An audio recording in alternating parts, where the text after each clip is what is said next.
Il y a 3 semaines à Lyon, on a assisté à une réunion autour du Stade des Lumières. Expliquez-nous déjà quel est le but et l'objectif de ces réunions. C'était une réunion tout à fait classique de suivi du projet.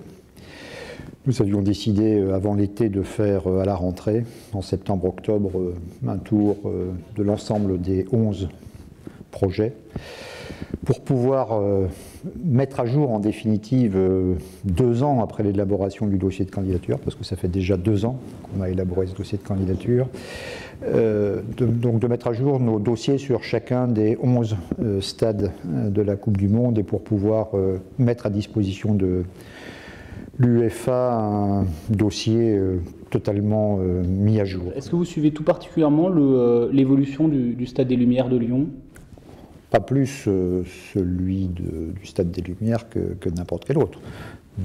Nous avons été très attentifs à l'évolution de ce dossier il y a quelques mois lorsqu'il était en situation de blocage, parce que, je l'avais dit à l'époque, il était difficilement concevable pour nous, organisateurs de l'Euro 2016, que la ville de Lyon soit absente de cet événement. Nous souhaitions vivement que tout soit fait pour que les choses se débloquent, parce que nous considérons que la ville de Lyon, pas le stade de Lyon, mais la ville de Lyon, son environnement, ce que ce club a apporté au football français, le projet évidemment qui est le sien aujourd'hui, aboutissent.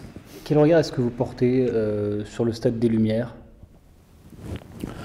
Je l'ai dit, c'est pour nous un projet important parce que c'est le projet de la 3e ville de France, que cette ville, nous en avons besoin pour livrer à l'ensemble des Européens et à des visiteurs du monde entier un euro qui soit, je dirais, à son optimum. Maintenant, le stade, je dirais, c'est un projet que nous connaissons bien, c'est un projet qui a été longuement mûri par le club. L'Olympique Lyonnais, son président, son conseil d'administration ont longuement étudié ce projet. Ils considèrent aujourd'hui que ce projet tel qu'il a été élaboré est celui qui correspond le mieux à l'avenir du club.